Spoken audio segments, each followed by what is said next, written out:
mbese ni hehe ushaka kuzamara ubuzima bwawe bw'iteka ryose? Ni mu ijuru cyangwa ni muri Gehinomu? Tega amatwi ijambo ry'Imana ugezweho n'umukozi w'Imana Pasiteri Ntakende Sadoki kuva ku wa mbere kugeza ku wa gatandatu kuva saa 11:45 za mu gitondo. Ruvari ni wowe Yesu yashenjaguriwe. Mwaramutseho neza inshuti bakunzi. Uyu ni umwanya mwiza kandi umunsi mwiza Imana iduhaye, umunsi dukwiye kushimamo Imana cyane, kandi umunsi dukwiriye kwigamo amagambo y'ubwenge. Ndabifuriza guca bugufi mu mitima kugira ngo umwuka w'Imana atwigishe amagambo y'ubwenge. Nk'uko mubizi turacyari mu gitabo cy'imigani, kandi uyu munsi ingingo tugiye kurebera hamwe ni ingingo ivuga ku rurimi n'amagambo. Ururimi n'amagambo. Umurongo wacu turi bufate mu mutwe ni Imigani igice cyaho cya 10 umurongo waho wa 19. Imigani igice cya 10 umurongo waho wa 19. Bibiliya irambwira ngo amagambo menshi ntaburamo ibicumuro, uwirinda mu byo avuga ni umunyabwenge. Amagambo menshi ntaburamo ibicumuro, ariko uwirinda mu byo avuga ni umunyabwenge. Imigani igice cya 10 umurongo waho wa 19. Amagambo menshi ntaburamo ibicumuro, uwirinda mu byo avuga ni umunyabwenge. Rero uyu munsi wa none turaganira kuri iyo ngingo ivuga ku rurimi ndetse n'amagambo. Ururimi nk'inyama cyangwa se urugingo rw'umubiri ruri ku mubiri w'umuntu, ni inyama ikomeye cyangwa se ni igice gikomeye, kuko gifasha umuntu mu kurya, mu kumva uburyohe, rufasha mu gusohora amagambo, amagambo apfunyitsemo ibitekerezo bijyanye n'amarangamutima y'umuntu. Urumva rero inyama y'ururimi ni inyama ikomeye cyane, ni inyama y'ingenzi ku mubiri w'umuntu. Ikindi kandi ururimi nk'uburyo bw'imivugire ni ingenzi cyane, kuko abantu bagize agace runaka, batuye igihugu kimwe, batuye mu karere runaka, ururimi rurabahuza, haba mu muco, haba mu myigire, haba mu myizerere, haba mu bucuruzi ndetse no mu bindi byinshi cyane. Umuntu uzi rero indimi nyinshi zitandukanye aba afite amahirwe yo kugera ahantu henshi, agashobora kumvikana n'abantu benshi bo mu utwo duce twinshi dutandukanye. Ariko iyo tuvuze umuntu uzi indimi nyinshi, atandukanye nanone n'umuntu w'umunyamagambo. Umuntu w'umunyamagambo, iyo abantu bavuze ngo umuntu ni umunyamagambo, ntabwo ari ikintu yari akwiriye kwirata, kuko kiragayitse. Ntabwo umunyamagambo abarwa nk'umunyabwenge. Umunyamagambo ntabwo aba ari umunyamakenga, nta nubwo aba ari umuntu yakwizera. Amagambo ni ibikoresho byifashishwa mu gusiga ibitekerezo no kubigeza kubo umuntu ashaka kubigezaho. Ushobora kumenya ko umuntu ari mwiza cyangwa ari mubi, ukamenya ko umuntu akiranuka cyangwa akiranirwa, ukamenya ko umuntu agira ingeso nziza cyangwa agira ingeso mbi, yizera cyangwa atizera. Yewe urutonde rushobora kugenda rukaba runini cyane bitewe n'amagambo avuga n'uburyo ayavugamo. Yakobo yavuze ku rurimi mu gitabo cya Yakobo ibice byaho 3 umurongo waho wa mbere kugeza ku wa 12. Ndagira ngo aya magambo nyasome nihuta kuko aya magambo ni ingenzi cyane, ukwiriye kuyamenya. Ururimi n'amagambo ni ikintu dukwiriye kwitondera kandi dukwiriye guha agaciro cyane, kuko amagambo menshi nkuko biriya bitubwiye ntaburamwe ibicumuro, ariko kandi nkuko twabibonye amagambo niyo bikoresho umuntu akoresha kugira ngo asige ibitekerezo afite ashaka kugeza ku bandi. Gusa ikibabaje ni uko ibyo bitekerezo bishobora kuba ari ibitekerezo bibi, nabwo akabisiga n'amagambo. Imana itubabarire kandi dufashe twe kujya muri icyo cyerekezo, ahubwo tugaruke mu cyerekezo cyiza, aho dukwiriye kumva ndetse no gushaka gusiga amagambo azatwara ibitekerezo byacu, bya bindi bishingiye ku bumenyi ndetse no kwizera ijambo ry'Imana kwacu, kugira ngo bigirire abandi umumaro. Yakobo igice cya 3 umurongo wa 1, dusome mu izina rya Yesu. Bene data, ntihakabe benshi muri mwe bashaka kuba bigisha. Muzi yuko tuzacirwa urubanza ruruta iz'abandi, kuko twese ducumura muri byinshi. Umuntu wese udacumura mu byo avuga aba ari umuntu utunganye rwose, yabasha no gutegeka umubiri we wose. Dore dushyira ibyuma byo kuyobora amafarashi mu kanwa kayo kugira ngo atwumvire, kandi dushobora guhindura n'imibiri yayo yose. Kandi dore n'inkuge, nubwo zaba ari nini zite, zikagendeshwa n'umuyaga uhuha cyane, ingashya ntoya cyane niyo izerekeza aho umwerekeza ashaka. N'ururimi narwo nuko ruri, n'urugingo ruto rukirarira ibikomeye. Murebe namwe ishyamba naho ari rinini rite, uburyo ritwikwa n'agashashi gato cyane. Kandi koko ururimi ni umuriro, yemwe ni ububi bungana n'isi. Ururimi rwashyizwe mu ngingo zacu, nirwo rwonona umubiri wose, rukongeza kamere yacu yose, narwo rukongezwa na Gehinomu.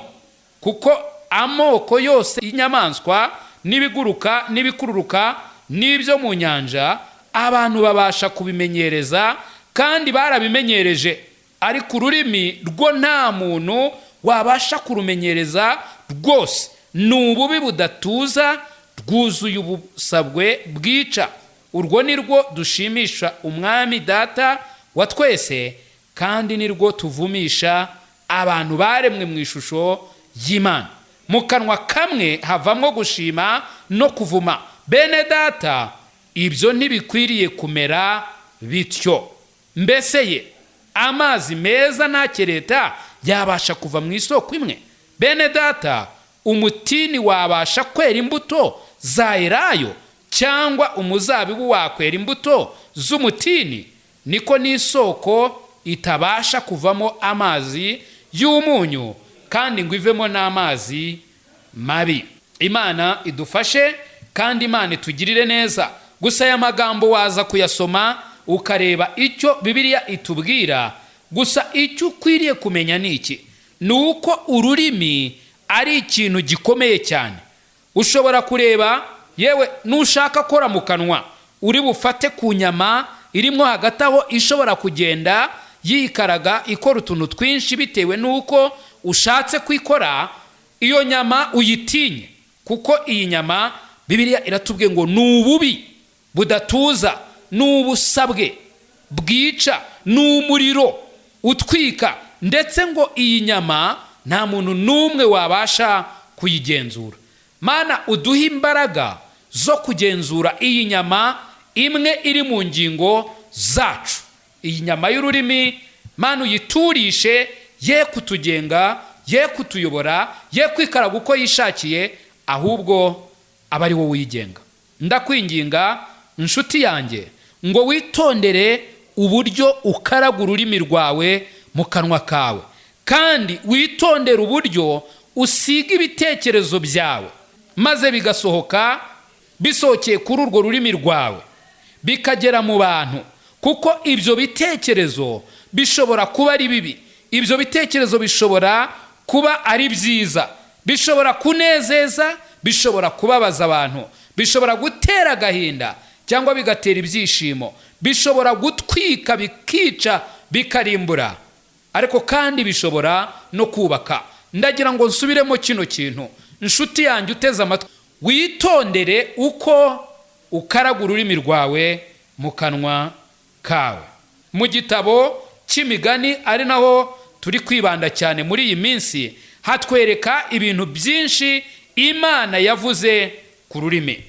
Icya mbere, ururimi rw'umukiranutsi ni ifeza y'indobanure. Imigani igice cya 10 umurongo wa 20. Ururimi rw'umukiranutsi ni ifeza y'indobanure. Bibiliya niko itubwira hano ku murongo wa 20 w'igice cya 10 cy'imigani. Bibiliya iravuga ngo ururimi rw'umukiranutsi ni ifeza y'indobanure, umutima w'inkozi y'ibibi ni uw'umumaro muke.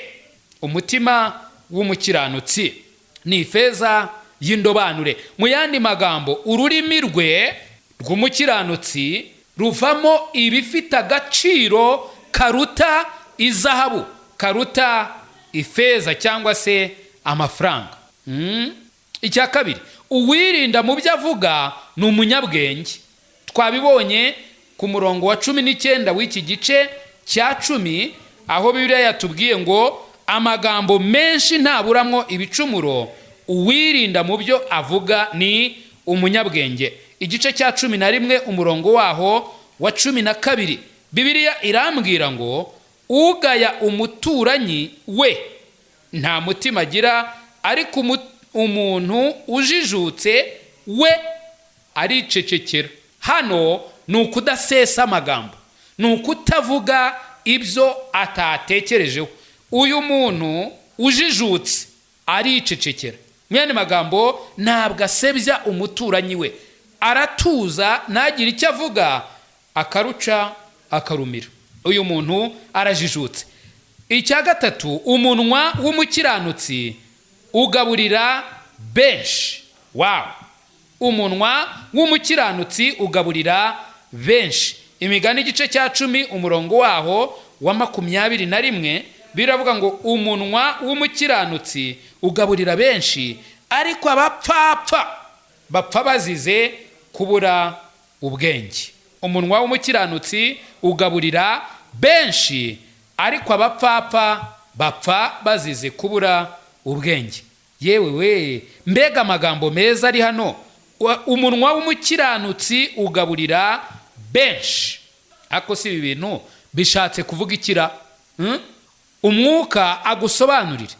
Gusa hari ibintu byinshi wakwigira muri aya magambo.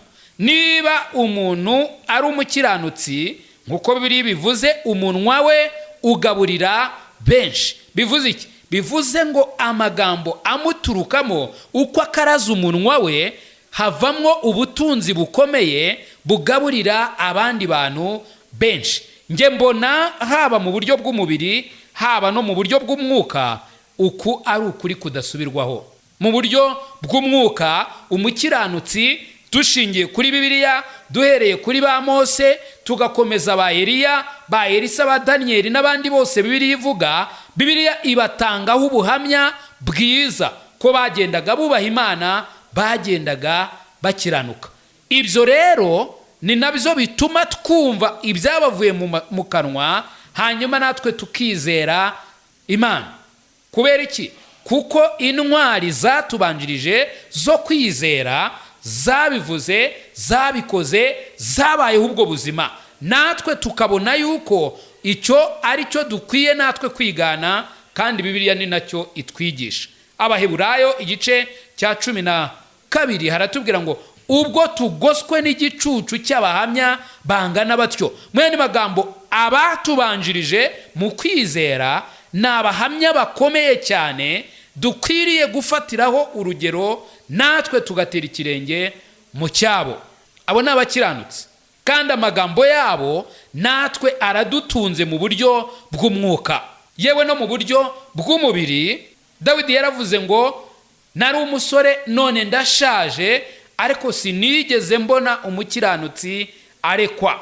Iryo jambo uryubakiyeho ukaryizera, hanyuma ugakiranukira Imana, menya neza yuko Imana itazakureka ngo wicwe n'inzara.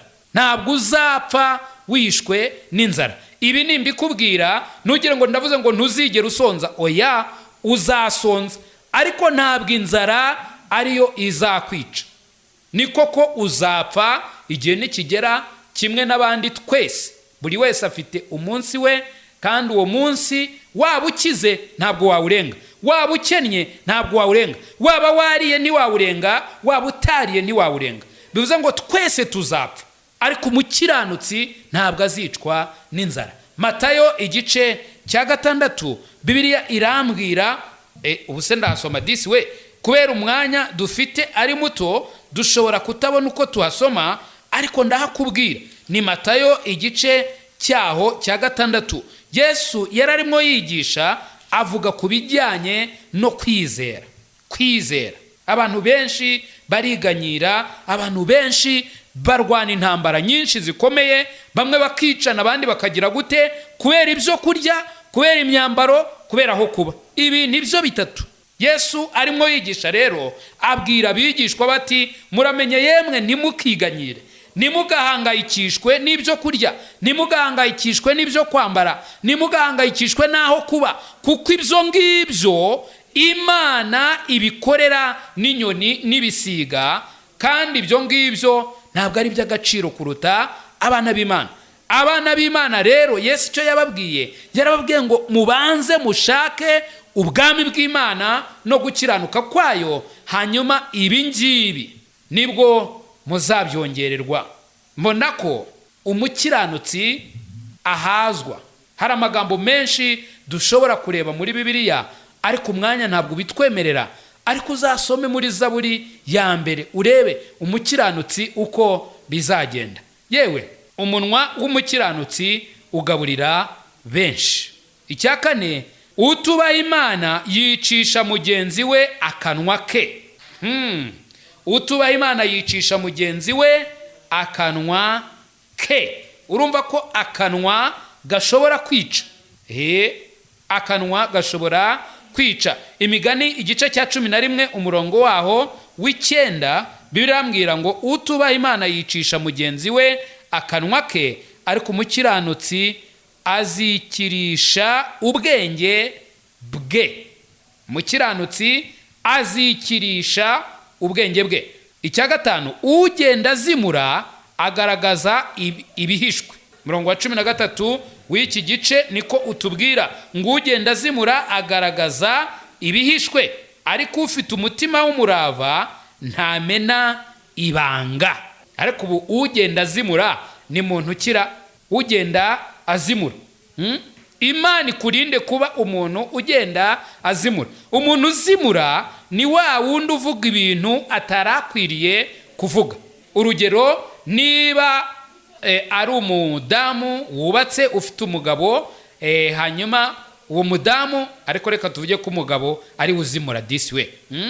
Ubundi tuzi ko abadamu aribo bagira amagambo menshi, aribo bazimura, aribo bagenda buri ibyo ngibyo.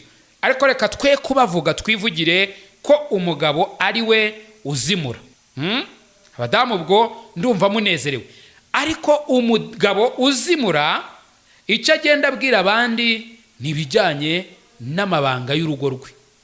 Usi wa mukobwa runaka ati narahombye rwose bamunshingira, iyo mbimenye simushake gutya na gutya, ibintu byinshi cyane atarakwiriye kuvuga. Uwo muntu abazimura. Yewe hari n'abamubwira ibintu kandi byo mu buzima bwabo bari bakwiriye kugira amabanga, cyangwa se bashakaga yuko agira ibanga akagenda bivuga. Ururimi rwe ruticara ngo rutuze mu kanwa ke. Uwo muntu rero, uyu muntu nta kintu wamubwira kibanga. Ndetse niyo wari urimo kwiganirira na mugenzi wawe ukamubona, jya wicecekera, kuko uyu muntu ibintu bihishwe azabishyira hanze, nta banga agira. Icya 6, ururimi rushobora gukomeretsa cyangwa se rugakiza. Twabivuzeho dutangira, ururimi rushobora gukomeretsa umuntu. Uravuga uti se ururimi koko ako karimi kakomeretsa gate? Ururimi rukomeretsa kurusha icyuma, rukomeretsa kurusha ibuye rityaye. Ururimi rurakomeretsa kuko rwo rukomeretsa mu mutima, rukomeretsa mu ntekerezo, rukomeretsa mu marangamutima, rukomeretsa hahandi hatakomeretswa n'icyuma. Ururimi ni rubi. ariko kandi ururimi iyo ari urw'umukiranutsi rurakiza, ruravura, ni umuti. Imigani 12 umurongo waho wa 18, Bibiliya irambwira ngo habaho uwihutira kuvuga amagambo yicana nk'inkota. Ahangaha nushaka waca akarongo, habaho uwihutira kuvuga amagambo yicana nk'inkota, ariko ururimi rw'umunyabwenge rurakiza. Ururimi rw'umunyabwenge rurakiza. Imana yacu idufashe kandi duhe ubwenge kugira ngo indimi zacu ze kujya zikomeretsa, ze kujya zica abantu, ahubwo tuba abanyabwenge, hanyuma indimi zacu zibere abandi iziturukamo agakiza. Icya 7, ururimi rushobora kurinda cyangwa kurimbura ubugingo. Ururimi rushobora kurinda cyangwa kurimbura ubugingo. Imigani 13 umurongo waho wa 3 birambwira ngo ufashe ururimi rwe aba arinze ubugingo bwe, ariko ubumbura akanwa ke azarimbuka. Mama we, ufashe ururimi rwe aba arinze ubugingo bwe, ariko ubumbura akanwa ke azarimbuka. Witonde kuko aya magambo ni amagambo y'ubwenge. Umuhamya w'ukuri akiza ubugingo bw'abantu. Imigani 14 umurongo waho wa 25 niko hatubwira, umuntu utanga ubuhamya bw'ukuri akiza ubugingo bw'abantu. Mu Migani igice cya 15 umurongo wa 1, umurongo waho wa 4, umurongo waho wa 23, umurongo waho wa 28 hatwereka ukukuri yuko ururimi rukiza ari igiti cy'ubugingo. Imana yacu idufashe kandi duhindure gutya iduhindure igiti cy'ubugingo. Ndavuga ku rurimi rwacu. Abumva ayo magambo yawe bamere nk'abari gusoroma imbuto z'ubugingo ku giti cy'ubugingo, ari cyo rurimi rwawe. Icya 10 hano, amagambo anezeza ni nk'ubuki. Abantu benshi bazi ubuki. Njya mpura n'abantu bari gushaka ubuki, nanjye ndimo nshaka ubuki. Ngwese urashaka ubwiki? Ni ndashaka ubw'umuti. Nawe bati ndashaka ubw'umuti. Abandi bakunda kubwirira igihe gitandukanye. Ubuki ni ikintu yewe kinahenze. Kubera iki? Nuko ubuki ari ingirakamaro mu buzima bw'umuntu. Reba disi we, amagambo anezeza ni nk'ubuki.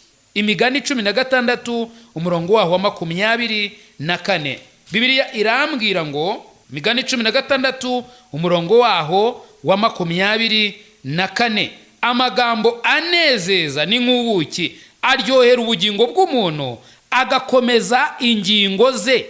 Umurongo wa 28, umuntu ugoreka ukuri ababiba intonganya, kandi uneguranira mu byongorerano atandukanya inshuti z'amagara.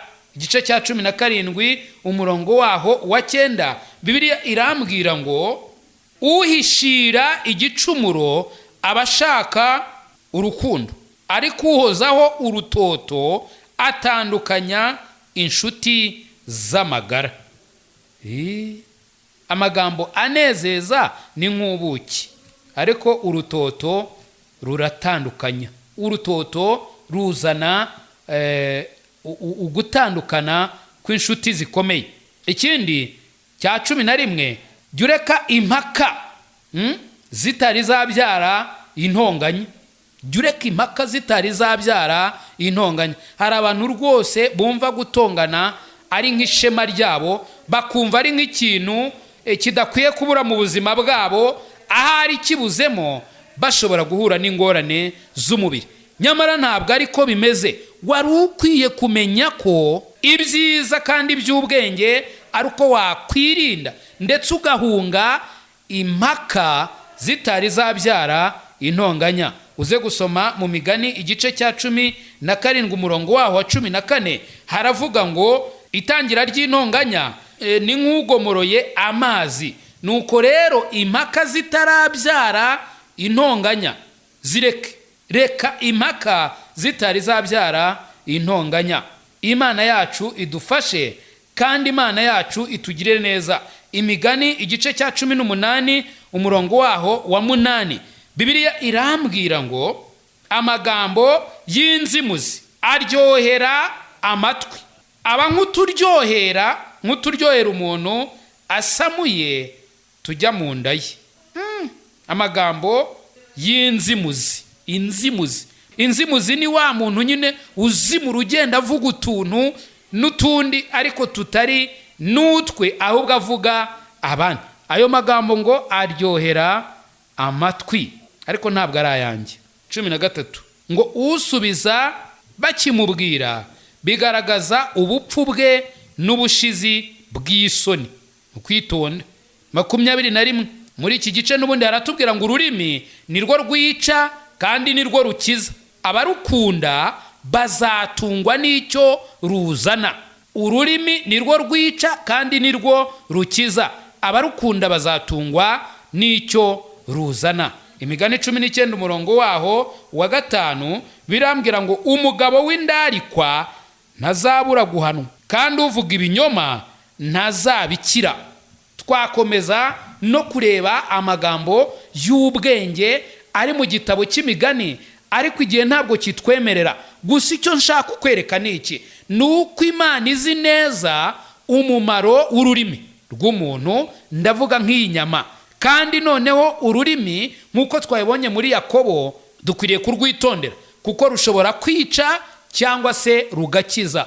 Ururimi rushobora kuvuma cyangwa rugahesha umugisha. Ururimi rushobora guhinduka nk'ubusabwe bwica. Ni wowe ni jyewe dukwiriye guhitamo uko tuzakoresha ururimi rwacu. Ururimi rwakwerekana ko dufite ubwenge, kandi ururimi rushobora no kwerekana ko tudafite ubwenge, ahubwo turi abapfapfa.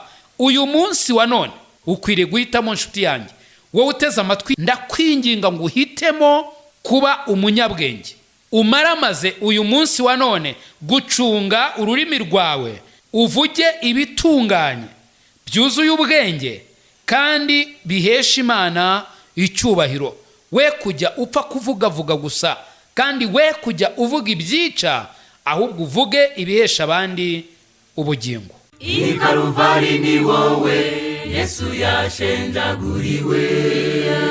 Nshuti mukundwa, mbese aho izina ryawe ryanditswe mu gitabo cy'ubugingo? Ese impanda ivuze Yesu agarutse nona, cyangwa uramutse uvuye mu mubiri, wizeye neza 100% ko wajya mu ijuru? Ndakwinginga ngo uyu munsi utekereze ku iherezo ryawe, maze ufate umwanzuro uruta iyindi.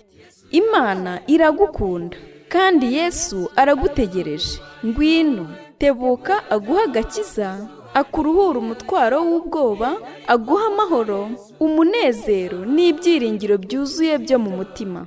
Ukeneye ubundi bufasha, waduhamagara kuri izi nimero: 0783 00 16 46.